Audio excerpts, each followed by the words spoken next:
Good evening, friends. I, Rajeshasudani Raqeeb, welcome you to the new episode of Through Literary Lens. Thank you very much for continuously listening to us and commenting on the things you are like, on the things you don't like, and of course, we are grateful. And today also, Vinodji is with me, Dr. Vinod Asudani, as you know. He is, I should say, a polyglot, and he is a master in many fields. As all of us know, he has published more than 30 books till date, and we have been discussing his latest book, that is Beyond Fragmentation. Vinodji, namaskar. Namaskar, how are you, Rajeshji? Yeah, Vinodji, thank you. And Beyond Fragmentation, it is the need of the hour. It is the buzzword today, and it is what the world needs at present. And in this Beyond Fragmentation, friends, as all of you by now have well known, that Vinodji has laid down 3 philosophical theories, and all the 3 theories have one thing in common. They take us beyond fragmentation. Beyond fragmentation in the sense that they underline the very interconnectedness of our life with the cosmos. Exactly, Rajeshji. Yeah. The key word that defines this book is holistic approach. Holistic approach. Holistic approach to life, to existence as well. You have already discussed previous 2 theories, that is TCP model of truth and 10 commandments of enlightenment. Yeah. This last theory is far more complex, far more intricate, and far more puzzling than the 2 previous theories. And it's called pancha mahabhootas, modern pancha mahabhootas. New pancha mahabhootas, as I termed it in the theory. Yeah. Now it will be perplexing. What are these new pancha mahabhootas? First of all, what are the traditional pancha mahabhootas which are recognized in some religions, including Even in the Indian philosophy, Yeah. we believe that the entire existence and that of life itself is made up of the 5 elements which are known as panchabhutas. Yeah. That is earth, water, air, fire, and space.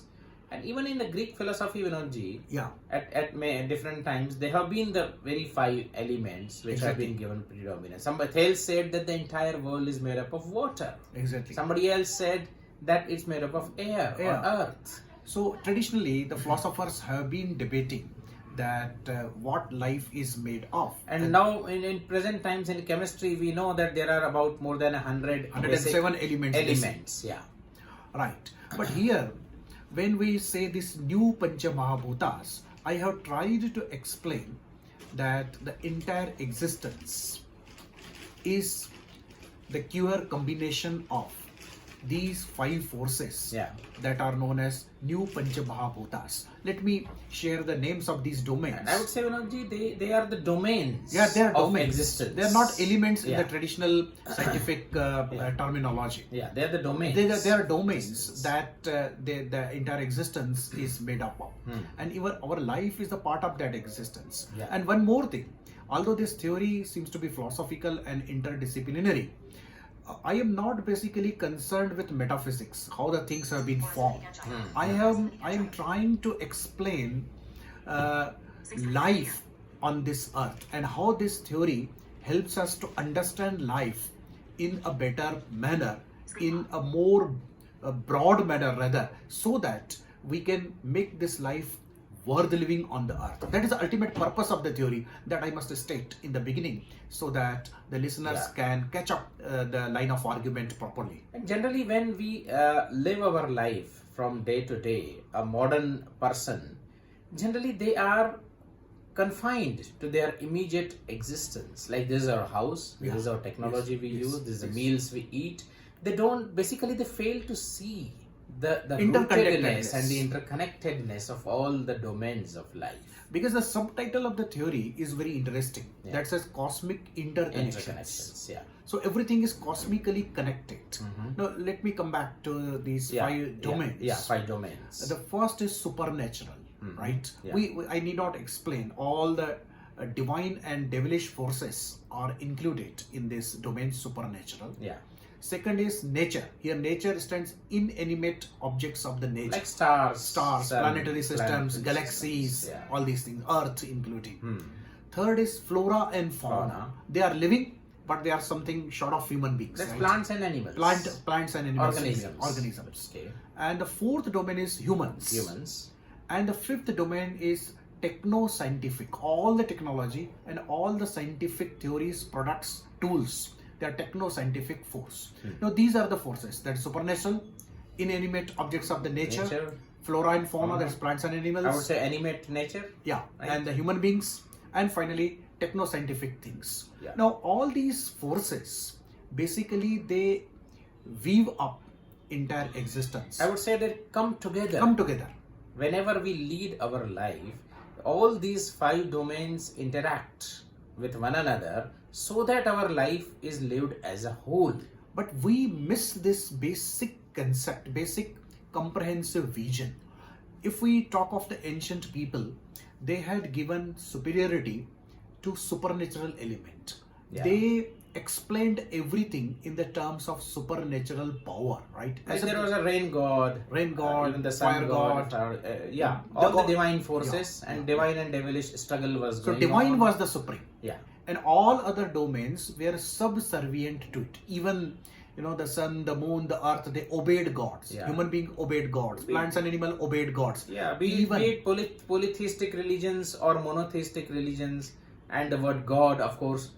Even technology obeyed God. If you look at the mythological stories from India, that Brahmastra, that is a astra, that is a warfare, they also obeyed the will of Brahma or Shiva or Lord Vishnu or like that. So even the technology was subservient to divine force. Then in course of time, with the coming of Renaissance and the development of the science, gradually the techno-scientific force has emerged as the most dominant force of the contemporary times, and it has relegated the earlier reigning monarch, as I call it in my theory, that is the supernatural, to the background. Today, whatever science says is the ultimate truth, and we do not pay attention to what supernatural says or what is the opinion of supernatural. So this antagonism between supernatural and the science has been there for a very, very long time, but today majority of the people, they will vote in favor of techno-scientific domain. And to say that anything is scientifically valid just stamps it with the correctness. I mean, just people feel it is alright if you just say it is scientifically proved. And anything which does not satisfy the scientific canons, that is liable to be rejected, and that is something that we should not pay attention to. It is the relative predominance of various domains in different epochs. In between, nature was also supreme. That animism in the nature was supreme. Exactly. And then in the Renaissance, along with the scientific and technological revolution, humanism also flourished. Yeah, rather I will say that the techno-scientific and humanism, they were competing with to get the superiority over divine force or the supernatural. But in this competition, humanism, although it has emerged as an important domain, but the techno-scientific force has overtaken all other domains. And when Vinodji, we want to concretize this theory, any example if we take of our life, it combines all the 5 domains. Like we are having our meals, right? Yes. So this itself encompasses all the 5 domains of life.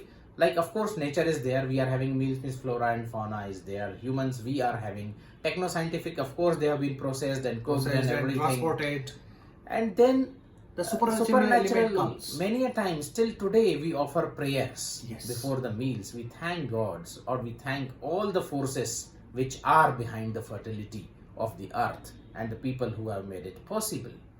So in this way, all the 5 domains do interact with one another. We only fail to recognize them. Here I have a few questions, Vinodji. Yes. I would like you to comment on them. Yeah. First is about this supernatural aspect of your 5 domains or 5 mahabhootas, as you call it.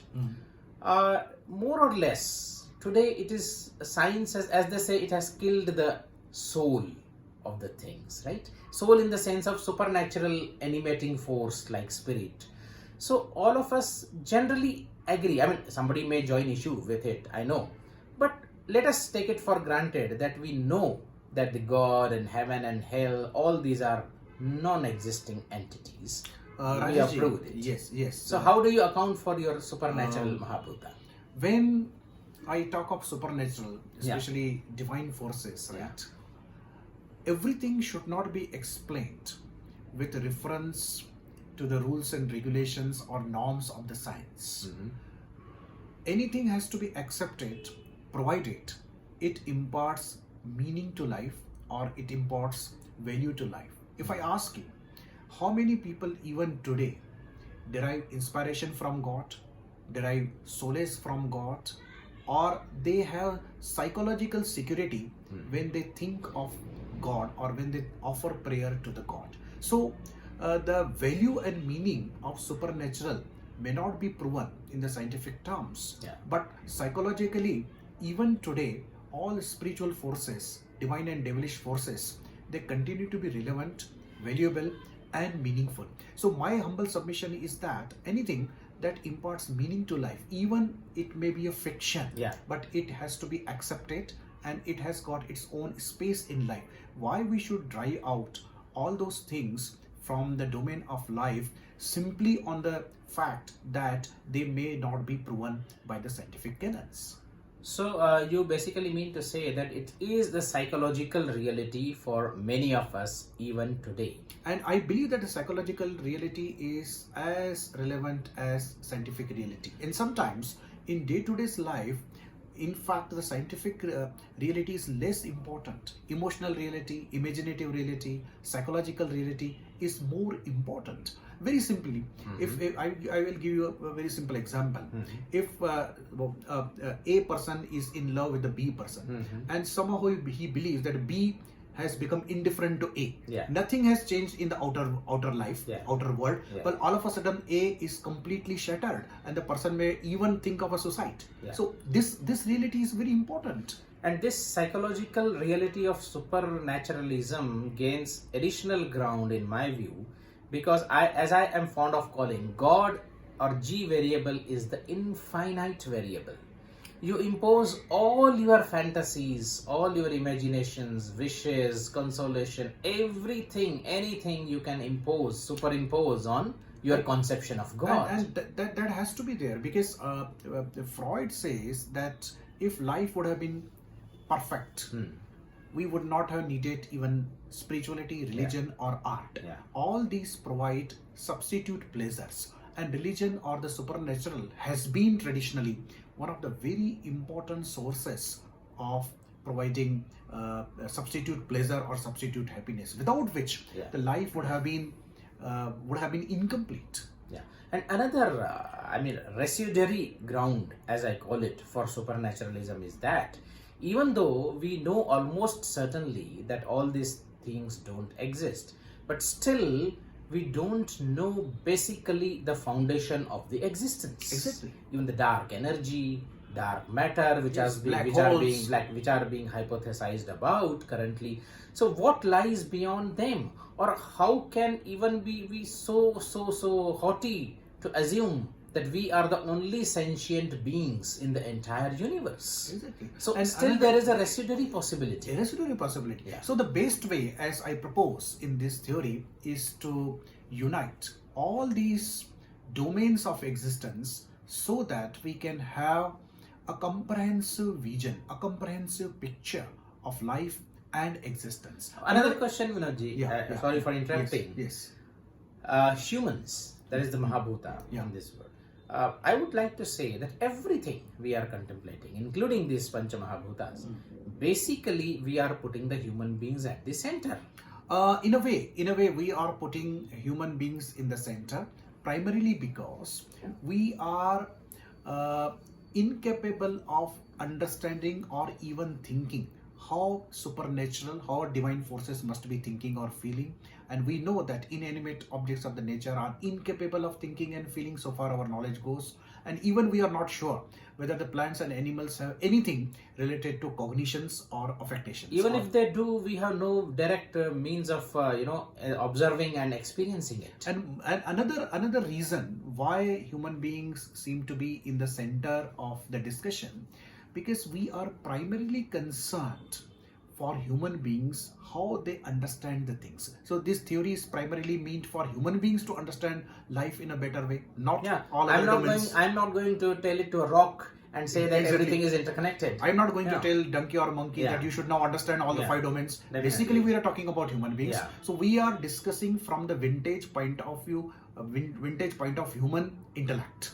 And what do you think about the supremacy of the techno-scientific domain at present? Yeah, I am a little bit apprehensive about this, because science and technology, although they are doing wonders, but they are trying to dominate each and every aspect of life. That is dangerous in my opinion. They are simply rejecting the validity and the relevance of all other domains. Supernatural is completely out of discussion in many of the scientific discussions and deliberations, right? And even as Stephen Hawking has already predicted that in the next 100 or 200 years, artificial intelligence is going to overtake all the potential or capacities of human beings. And if it comes true, then this techno-scientific force is not going to be a help, but it is going to be a danger to the very life, very existence of humans.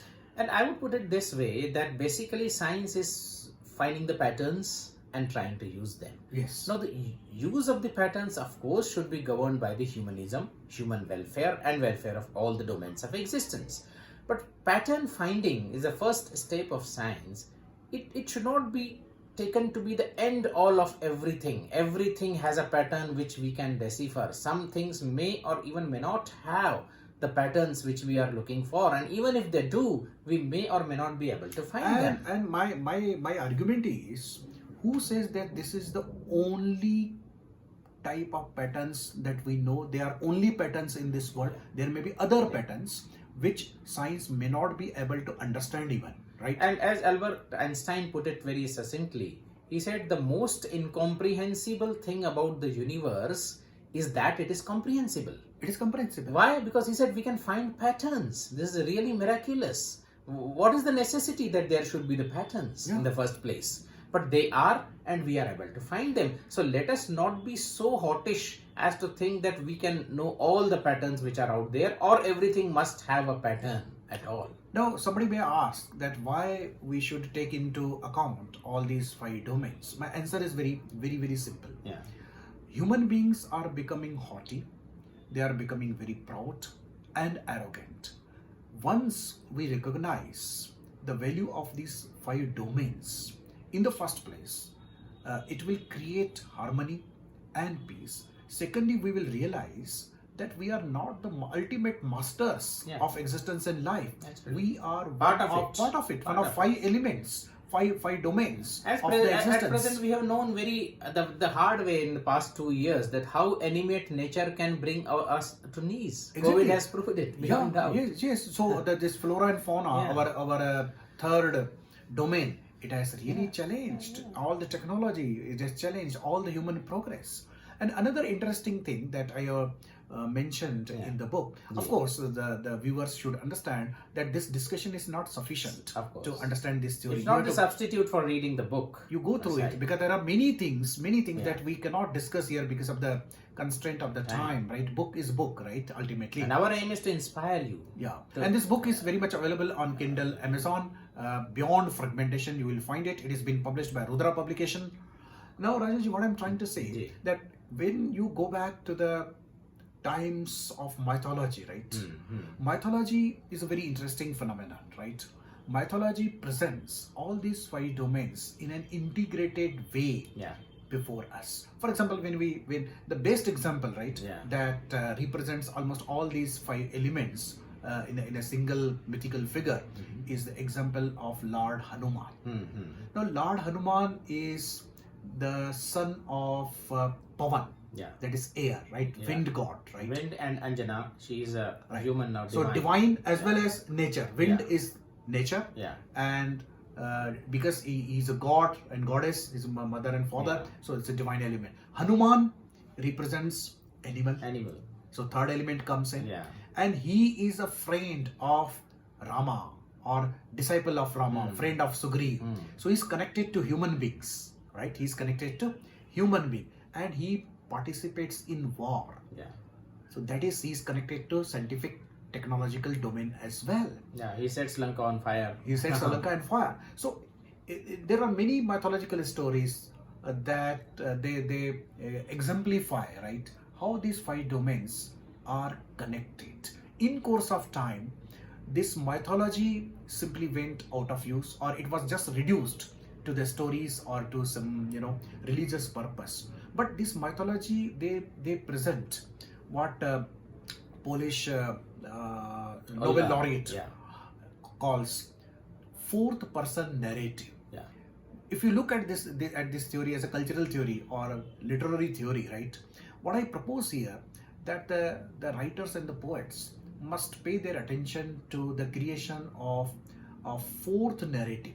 And the very important characteristic of this fourth person narrative is they should bring in all these 5 domains into the fiction, into the poetry, by exerting upon their imaginative and emotional resources. That of course, that's the totality of the existence, as has been called. It is the totality of the existence, which is the God, or call it nature. Yes. That is the thing that this philosopher has called it. So in this way, the fourth person narrative can help us integrate our life holistically. Spinoza has called it the totality of the existence, right? As nature or God. And moreover, on the practical ground, if we realize that everything is connected to everything, as they say, butterfly effect, right? So if this realization is there, then we will not fight over petty matters. Naturally. We will not fight for the petty reasons, right? The boundaries of religion, the nation, caste, class, gender, color, disability, all will disappear, because everything is so intricately, so complex, in a complex way connected to one another, that it's impossible to see anything as a fragment or in a fragmentary nature. And that is why the title of the book justifies the title of the book, beyond fragmentation. So this theory, rather all these theories take you beyond fragmentation. You try to look at anything that you like, but in a comprehensive way, in a holistic perspective. Well, the tragedy is that our modern existence has fallen into a fragmentary mode. Even we can't even accept our emotional reality many a times. I have seen, Vinodji, we are in the corporate mode most of the times, in the rational mode, and we simply to be sentimental, to be emotional is looked down upon. So that's the major issue of the present generation, present times, we can so see. The basic difference between man and machine has to be maintained. Machine is perfect, human beings are imperfect. Human beings are other realities than the scientific reality as well. So and even at least today, as of today, the artificial intelligence, so-called very advanced machines, they are also fragmentary. Beyond their given field, they cannot integrate all the fields. Like if I set a reminder in my Alexa that this is the go to school, but it happens to be a holiday, she doesn't know that it happens to be a holiday. Exactly. And another interesting phenomenon, Rajesh, see, when I receive a call on the phone, right, if the number starts from 71, so my mobile tells the call from Russia. Although it may be a local call. Actually, it's a city code which is mistaking for a country code. And we know that it's not a call from Russia, but machine doesn't know it. Exactly. So after all, you cannot substitute all the human feelings or human capacities, or this is about the concrete realities. What about the literature? What about the fine arts and arts? Can the machine create it? I don't think. Everything I really don't think. No, it's very difficult, because artificial intelligence may create a piece of music, may create a poem, but the poem and the music which is created by a human being or especially by some genius will Yeah. always make a difference. See, simply, I will put in understandable term. Yeah. Can it ever happen that a play which is of the caliber of Shakespeare be written by any robot? There's a famous thought experiment, Vinodji, where they say that if you give the monkey infinity of the time, it will type on the typewriter, and finally the Shakespearean plays will also emerge. that seems to be a probability, but I don't think that any play which has been written by any machine would have that flavor, would have that literary value as that of the Shakespearean But play. even if they would, ultimately in the infinitude of the time, number one. Number two, will the monkey know that it has done such a thing? Exactly. Not at all. So call it our whatever, the pride of our consciousness, whatever. But we are sentient beings, and when we integrate all the 5 domains, we really take a bold step towards the non-fragmentary or holistic existence, I would call it. Yeah, to having said and done all, Yeah. the ultimate message that this theory takes us to is that everything is connected, everything has to be seen as a harmonious whole. So thank you very much, Rajaji, for discussing this. And we would love theory. viewers' comments on such a marvelous piece which you have produced in 3 theories. So I would like to know what they think and how Definitely, to take we it will forward. look forward to have your comments in the chat box so that we will know that you really appreciate these episodes, these videos that we bring from time to time on different pieces of literature. So thank you very much for listening to this show. Goodbye. Goodbye.